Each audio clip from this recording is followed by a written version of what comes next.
sina chuki na hii familia the Ruto, sina chuki na ile chuki, but niko na disappointment major. I just read the lower part. The other one is very sensitive. So, Jalweng, you have a lot of cleaning up to do. Shalom and blessings to you and your family. Now just hold on there. That message that I'm saying, Jalweng, on top, just check. First of all, I would like you to confirm that it's addressed to CDF Francis Ogolla. Okay, 18th April 2024. When did he pass on? 18th April 2024. What am I telling him? Shalom CDF. Now here, the screenshot, you can see it's only one tick. Yeah. Right? Oh, that was the first one. This is the original. When I was trying to reach him on phone, I'm not reaching him. One tick, right? So how comes this screenshot has double tick? Double ticks. Yeah. So who had his phone? It's common sense.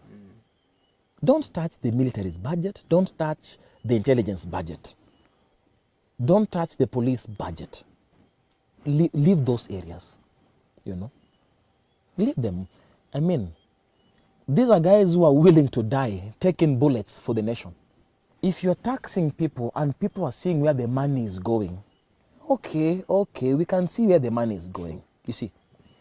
But you're taxing, na kuna sijui 44 billion cannot be accounted for from a citizen portal. But inside, officers are angry. I can tell you that. Nilikuwa mmoja wao. We've met them. Many wamekasirika. Imagine, it reached a point officers refused to take orders. You understand? Officers, not only police, not prisons only, even in the military. Mnatu promise future ni yetu, but hiyo future yenyewe hatuwezi ona. Hamtaki tufike. Na tukifika tutafika kama maiti. Na hata tukifika hakuna kitu ya kukula kwa hiyo future. I am better off, it's better off for my parents if I'm dead. Because mimi ni kama mzigo kwa wazazi wangu. Maybe nikidedi, gaveta compensate mother. Apate mita kama 3, hiyo ni better. Kushinda mimi niko, na chiki mother akona stress, akona hypertension, akona nini, akona. Binadamu akichoka ni hatari sana. Alafu binadamu amechoka akona njaa. Vitu zingine sitaki zifanyike, lakini vile kunaenda ni kama zitafanyika.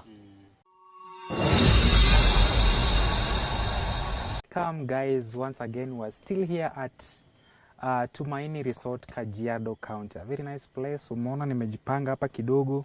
I didn't carry sweater but I'm well sorted. You can see how beautiful this place is. Now on my side I have a very warm jiko that is providing me with some warmth. Yeah. So tuko hapa bado na Prophet Phronesis.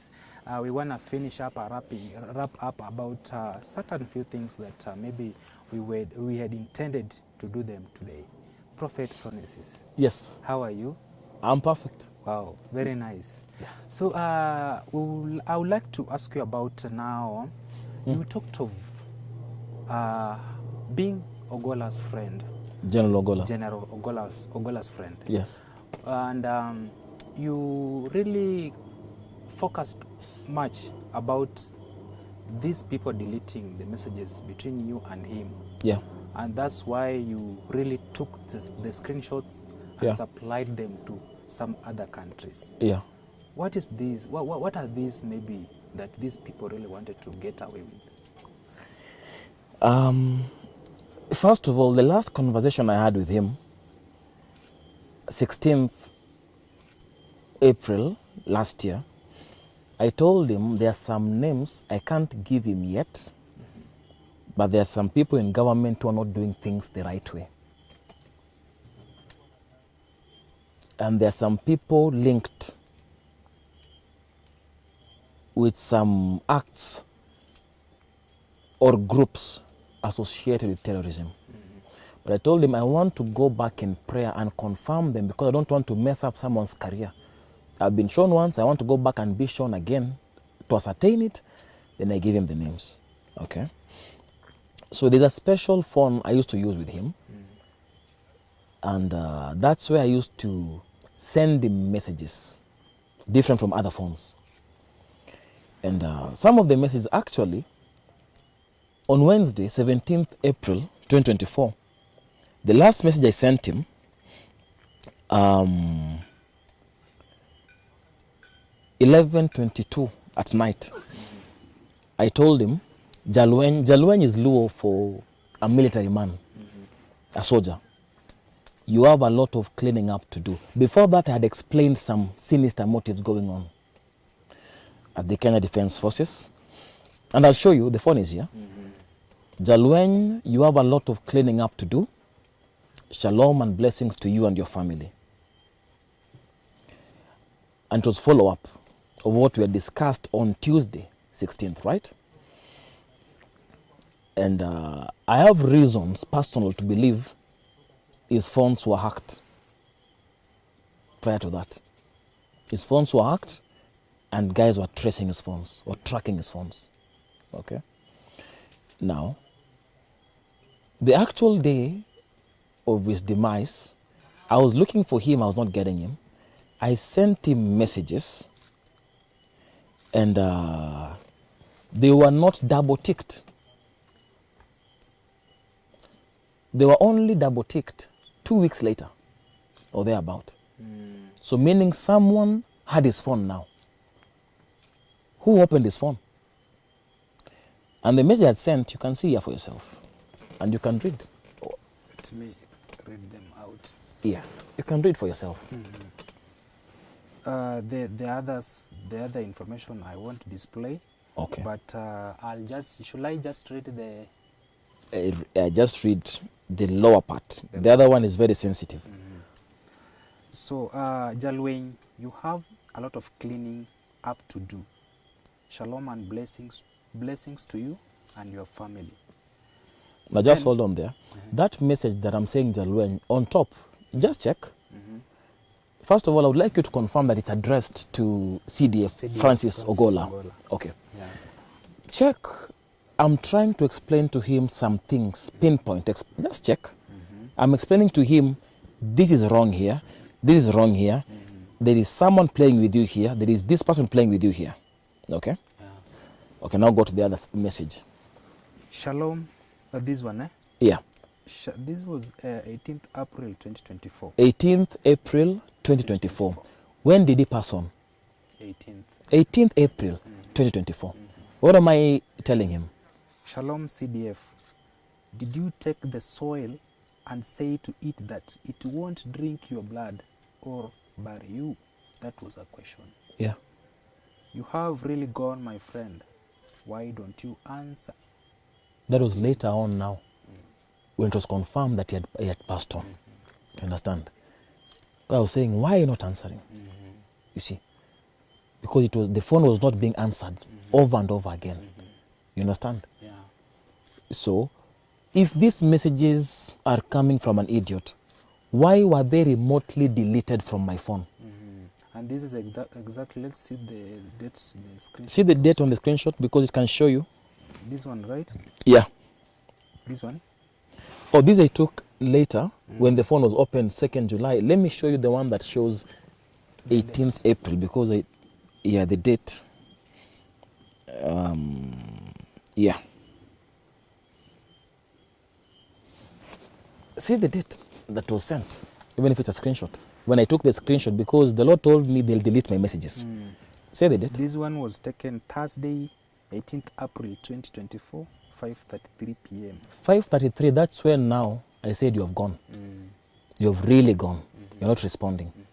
And then this one, this screenshot, I took 2 screenshots. This is the same 18th, 5 p.m. Okay? And the message that I sent him early on in the day. Okay? The other one that you're reading, the same screenshot, but I took it 2nd July after it was double ticked. Now here, the screenshot, you can see it's only 1 tick. Yeah. Right? Oh, that was the first one. This is the original. When I was trying to reach him on phone, I'm not reaching him. 1 tick, right? So how comes this screenshot has double tick? Double ticks. Yeah. So who had his phone? Suspicious. So this is what gets me angry. So someone opened his phone 2 weeks later, or 3 weeks later, then I took the screenshot. Why? I knew a day like this would come. You've seen with your own eyes.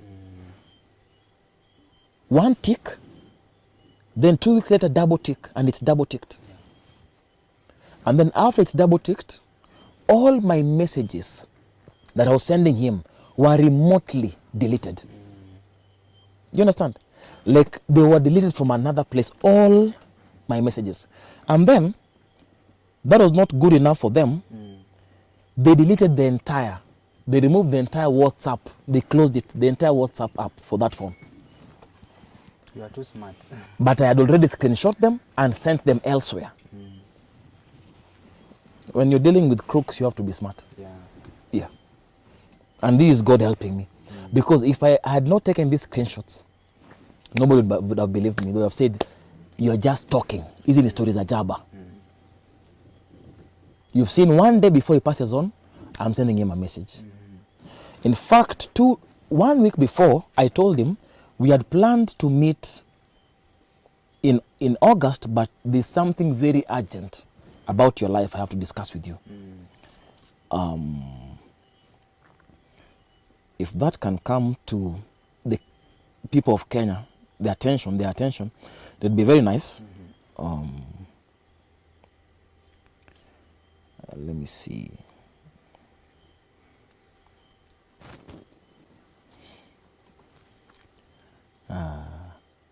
This is only him responding. This was Sunday or 1 week before, saying, good evening, Prophet. I will let you know on Tuesday, since I'll be away from Wednesday till next week on Monday. The Wednesday he was away is when he was going to that Pokot thing. And that's why I told him, don't see me before you go. You understand? So he was going on Wednesday and coming back the other week Monday. And then he was having a celebration with his dad, 100 years or something. You understand? But prior to that, I told him, this was not captured here, but I have to see you before that because it's urgent. Because our plan is I go in prayer, I see him in August. And you've seen it for yourself. I have seen it. Yeah.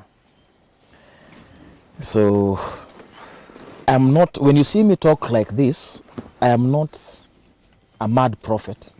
Of course I'm angered. That is innocent blood. And my thing is, if someone as big as the general of the Kenyan army can be taken out, what about you? What about you? You see? Yeah. And even the guys there at Wilson, like the person in charge there was called Brigadier Lopokoit or something close to that. One of his leg is not so nice. He has an injury or something. So, me asking for the sword, the general asking for the sword to be brought. And I have witnesses around me telling them, I was not supposed to go and see my friend, but take me to see my friend. His life is in danger. There's some things he's supposed to do to prolong his life. So these are the things that were eating me up. Remember, just 1 year before that, I'm from burying my mom, who I warned, and she didn't listen, she passes on. Now, this is someone who's very close, apparently the only person I'll talk to. Because besides him, I'd only talk to someone else about ministry. So, a very lonely life. Then this person that you can talk to, taken away from you violently. If he was sick, I would have been angry a little, but taken by force, just like the angel told me. You see? And then people are given stupid stories. If this thing is so genuine, why can't there be an inquiry with an independent body to investigate why that chopper crashed? You'll be surprised. You'll be very surprised with the finding. I've never been in a chopper, but there are systems, and there's a system that was tampered with, prophetically speaking. You understand? So that's where the anger comes from. If there is anything I'm angry about, is the death of that man, and not only him. Look at the rest of the people who have died after him. It's like a massacre. Yeah. It's like a government massacre. You're massacring your own people. That is what is paining me. This is where the anger is coming from. And there's I have a right to be angry. Even God tells me, get angry, but sin not. Okay? I'm angry, I'm disappointed. And then after people die like that, politicians can just come out and speak how they want. Alafu wao mtu wao kikufa sasa ndio wanasikia uchungu. Kweli yao damu yao ndio red, yetu wengine ni green. We are not caterpillars. We are all human beings. We bleed the same blood, red. So these are the things that were eating me up. When will it stop? And who will rise up and speak against them? I looked around, I saw no one speaking. Those who are expected to speak. So the Lord told me, stand up and start rebuking these things. Yeah. And addressing these things. And I did it. And so many people thought, I'm just bitter, I'm just angry. I'm angry na nasikia uchungu ya watu. Unajua, kuna mayatima hawana baba tena because Ogolla is not here. Kuna wajane hawana bwana tena because Ogolla is not here. Tell me how many people put widows on a payroll. Widows, many widows on a payroll. Widows. So you think you've just brought down a general? No. Kuna wamama wanalia, wajane wanalia. Na wakilia inafikia Mungu. Hawana mtu wa kuwasaidia tena. You have orphans. You can't count them. This man, he has helped so many people. He is the godfather of someone in my ministry. And they cannot even remember. Said, many people are coming to me to be godfather of their children. What is the name? When I said he said, oh, wow, that's the son. To tell you the kind of man he was. Always generous. Always loving people. And caring about everyone. He would listen to me and pay attention. And if someone, a corporal or a sergeant, I think, comes to serve us, he also wants to know how they are doing. And he's paying, because I would observe him. And he's paying attention to them. Oh, nani? Namuko aje? Just a father, you see. So, nobody will ever convince me that it was an accident. Because God showed me before it happened. Yeah. You understand? Yeah. Kenyans can be given trash to digest on. I refuse to digest that. Yeah. I know the truth from heaven. I stick to that truth. Yeah. Sawa. Exactly. And the security of this country has been compromised spiritually.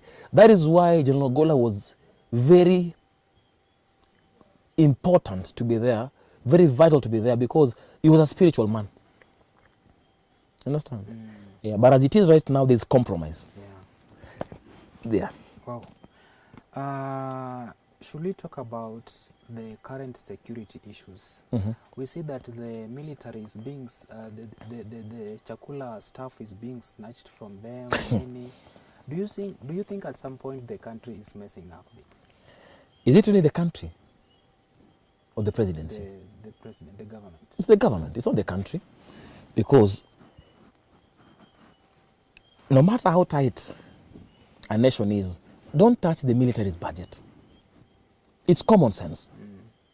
Don't touch the military's budget. Don't touch the intelligence budget. Don't touch the police budget. Leave those areas, you know. Leave them.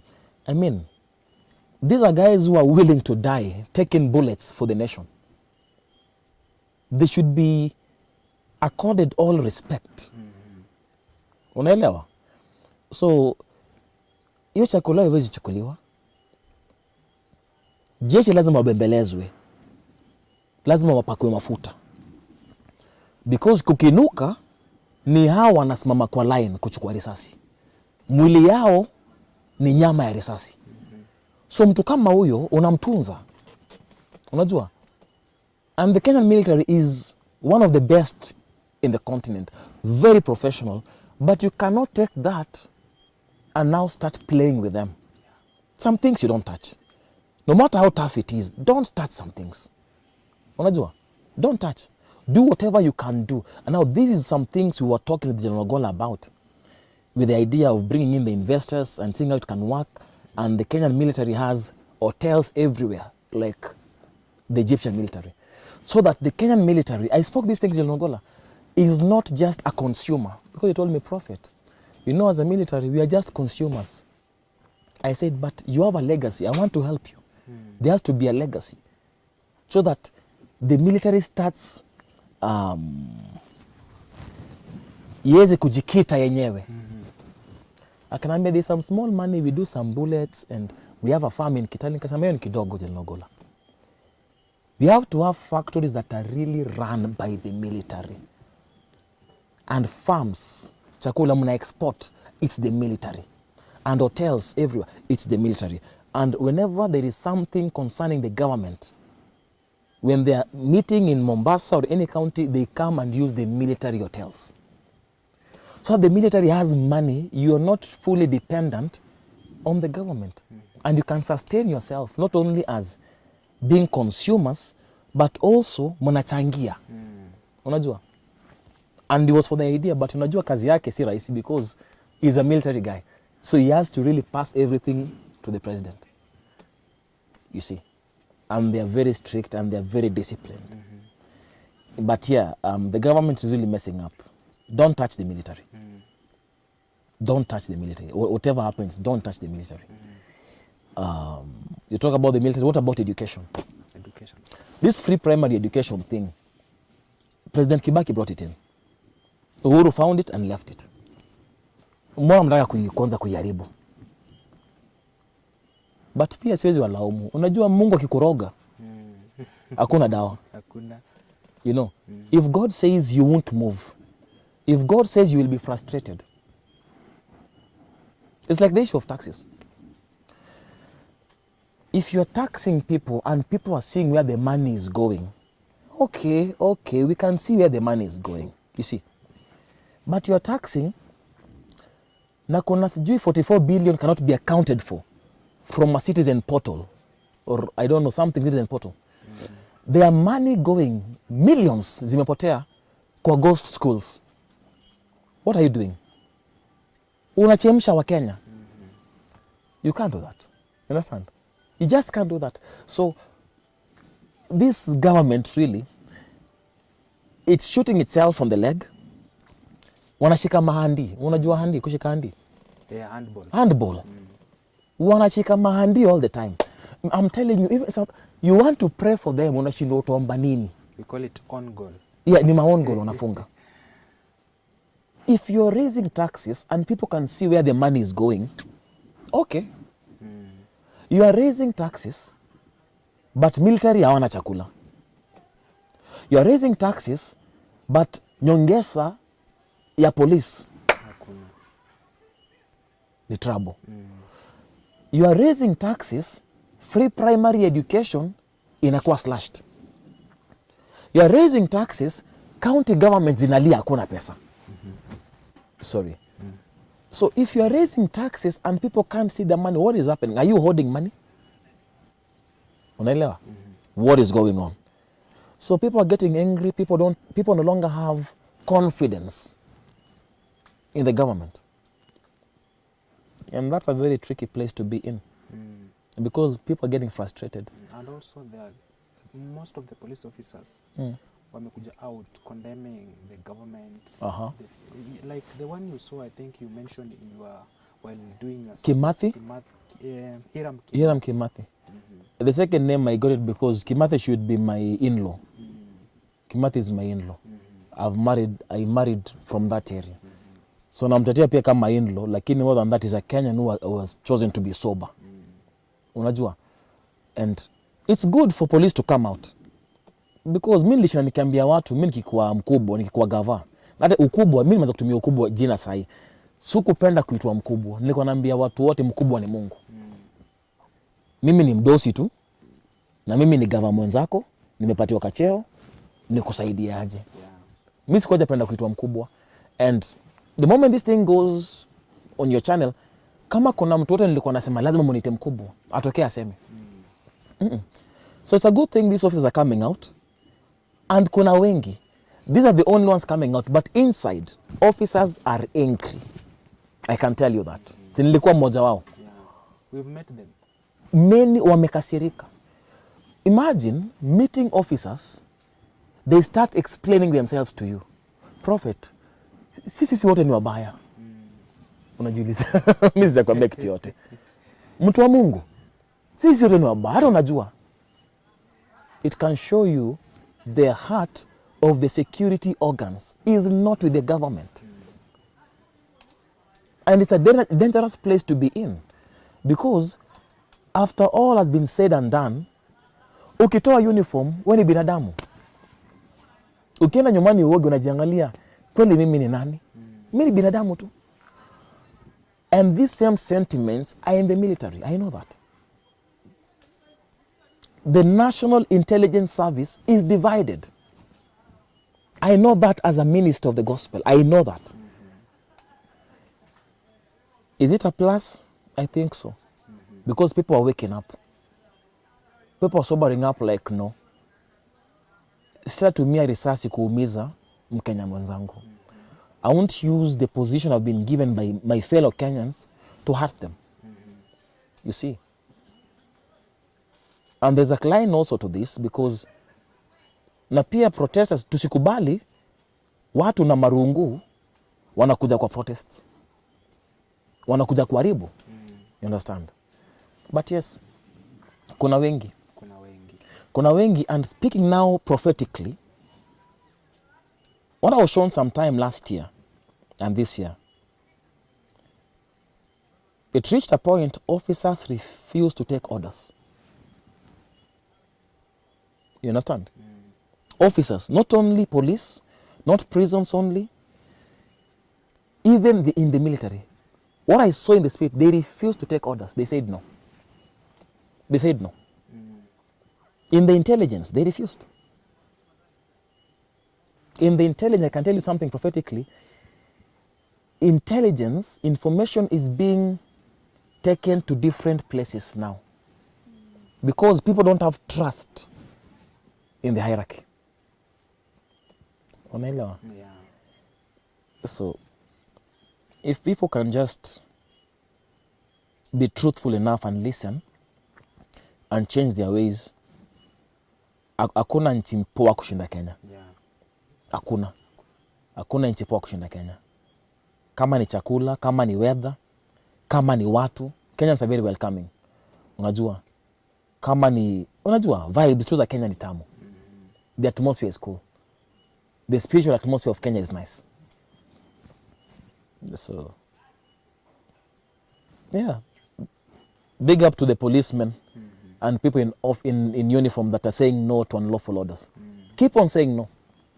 Keep on saying no. After all, kama askari unajua damu ya binadamu ni nini.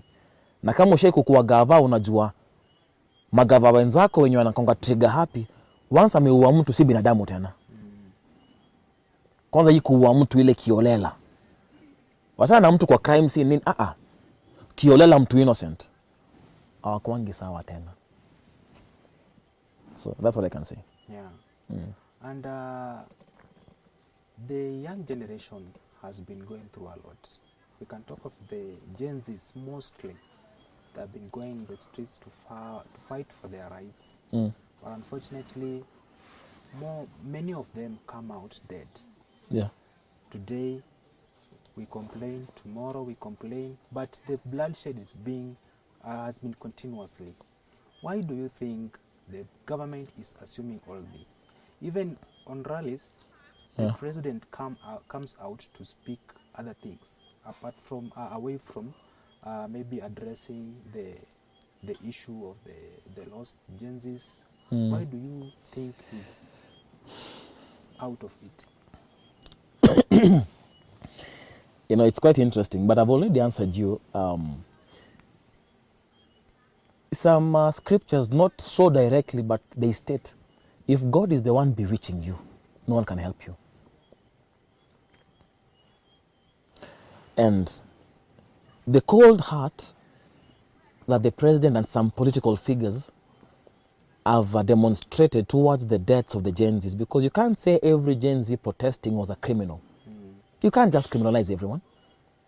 You see, that call that is coming from somewhere, it's because God wants their sins to be full, the cup of sin to be full. And the Gen Zs you're seeing, they're not crazy coming out to the streets. Si wajinga, wameona life isi ile Kenya yenye tunataka. Na kila Mkenya akona right ya kufurahia kukua Kenya. Unajua, hatuko Kenya kwa masia mtu wote. Hii Kenya ni yetu si wote. So usidhani ati wewe ni mwanasiasa uko hapo so utalazimisha watu wafanye venye wao wanataka. Wewe si Mkenya zaidi ya Wakenya wengine. So this is why the Gen Zs went out. And when they went out, they were met as criminals. The ones that were killed last year, did they have weapons? Not really. They didn't. Don't say not really. If you say not really, could be their concealing. So it's either yes or no. They didn't. They didn't have weapons. The ones who were abducted, the ones who got lost, were they found with weapons? No. If so, why couldn't they be charged lawfully and taken to prison? Unaelewa? So tumekuwa nchi yenye kama kitu ni mbaya usiseme, we nyamaza tu, we ni mtu mzuri. Sisi si enzi ya mababa zetu.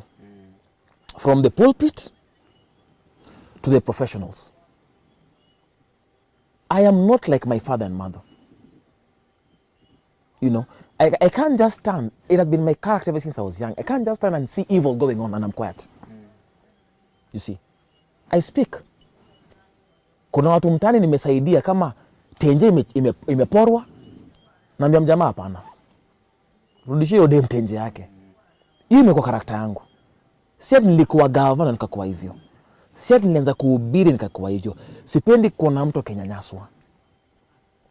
So Gen Z wanatoka wakisema tunanyanyaswa na sisi si peke yetu, hata wazazi wetu wamekaliwa. Mnatu promise future ni yetu, but hiyo future yenyewe hatuwezi ona. Hamtaki tufike. Na tukifika tutafika kama maiti. Na hata tukifika hakuna kitu ya kukula kwa hiyo future. That is the only reason Gen Zs were coming out. Then they were met with bullets. Napiga tu maridhi za kichwa.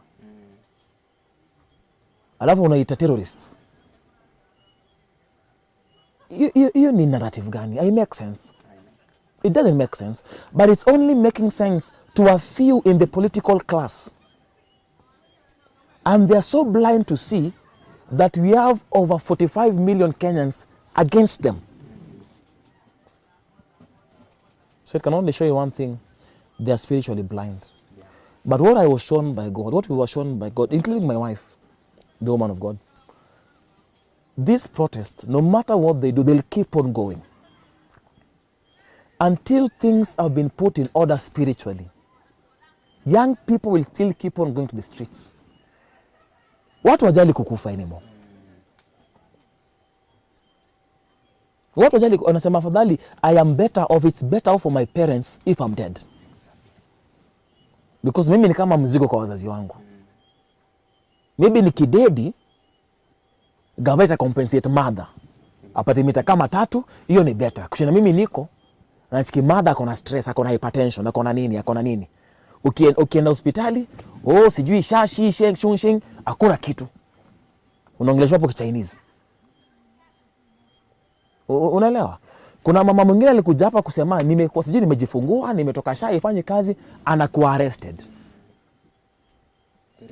Hiyo ni nini? Hiyo ni ushetani. Kama uko kwa democracy, kusikia haikufanyi ukue mlemavu, kusikia haikufanyi ukue mjinga. Mbona usisikie watu? Mbona tuko na watu kwa gava wenyewe, lazima watu wakufe, wadae. Watu wakisha nyuri ndio nasema okay, acha tuongee. Venye tunaongea, si tuende hizo mamaiti pia mlete hapa waongee na nyinyi. Hiyo sauti yao mtasikiaje? Ile kitu Ojwang alikuwa nayo kuambia watu, atawaambiaje? Amenyuria, atawaambiaje? Rex Masai ataongelesha nini? Hakuna, amenyuria. Na hao wengine wote, huyu mdem alipatikana na nyuki, amegonganishwa kichwa, ni mdem. Ni mdem. Mdem ako na nguvu gani kukuangaisha wewe na uko na fe?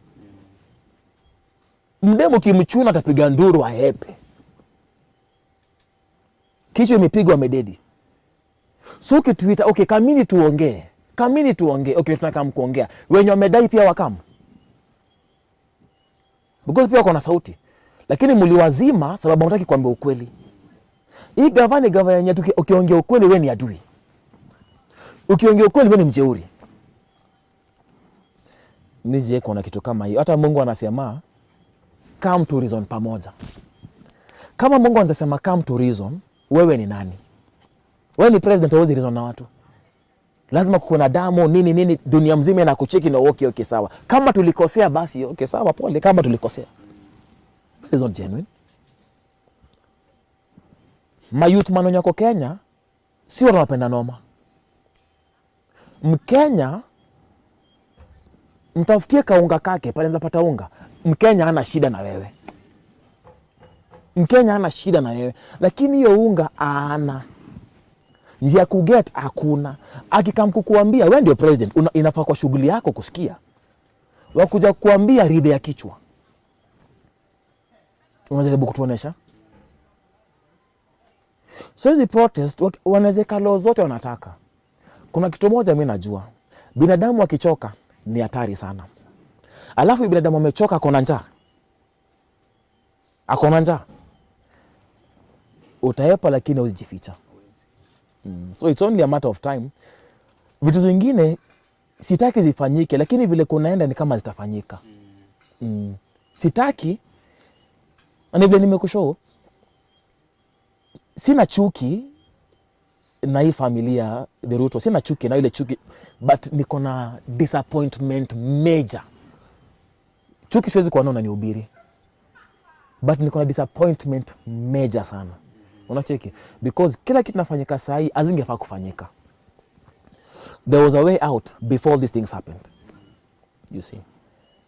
And damu inaitana.